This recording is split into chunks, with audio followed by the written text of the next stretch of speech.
Petang-petang, selamat petang. So meruan lagi kita. Setelah sekian lama tak meruan, lama tak masak pot. So soft rock daripada Lakojat masih lagi menjadi pilihan.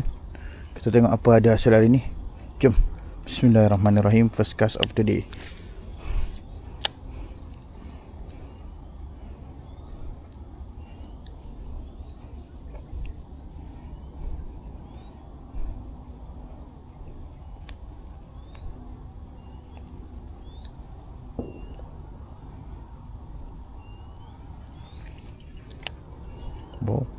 Ada yang ambil nafas. Oh, tak kena. Oh, kena. Oh, strike guys. Alhamdulillah. Balingan kedua guys. Alhamdulillah. Mantap. Soft rock Lakojat. Memang hanya pantang nampak tau. Jadi terus.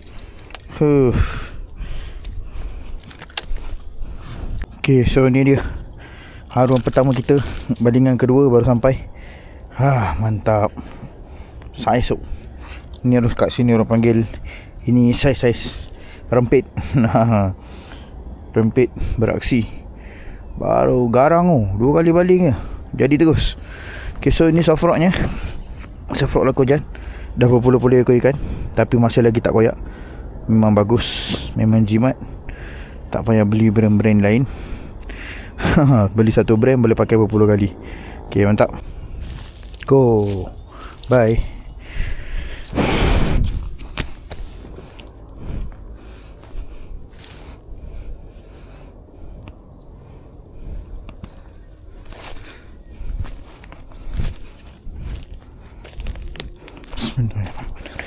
Bismillahirrahmanirrahim. Fil alamin. Assalamu ala Sulaiman fil alamin. Innahu min Sulaiman wa innahu bismillahirrahmanirrahim.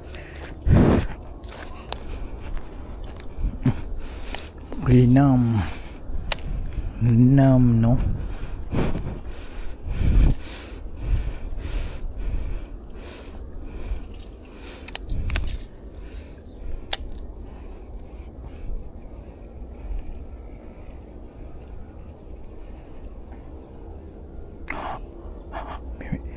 Ambil lah.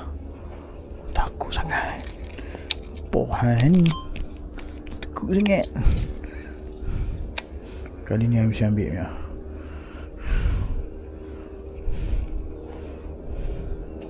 Kan?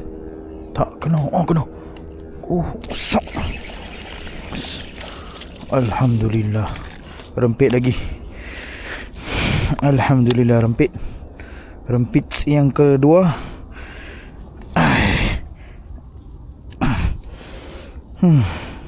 Lakojat mencakuk guys, mencakuk. Mencakuk nampak. Telan. Rempit. Mantap. Okay, so soft rock Lakojat lagi. Lakojat yang best lah. Memang power.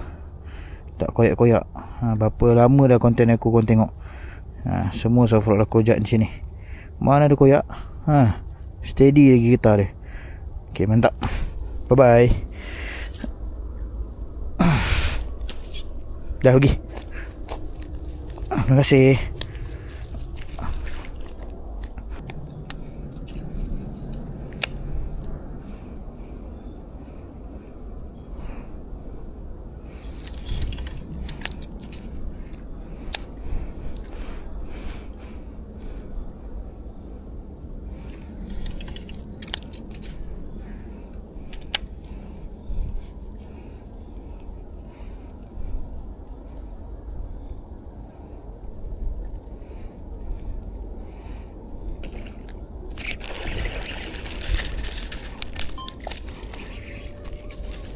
Alhamdulillah. Ya, strike lagi. Strike yang ketiga guys. Menggunakan soft rock Lakojat. Rempit lagi. Belum ada yang monster. Tapi tak apa. Semuanya rezeki daripada dia. Alhamdulillah. Alhamdulillah, tak sampai seminit dah strike lagi dah. Strike yang ketiga. Mantap. Okey, terima kasih ikan yang ketiga. Selamat kembali. Bye.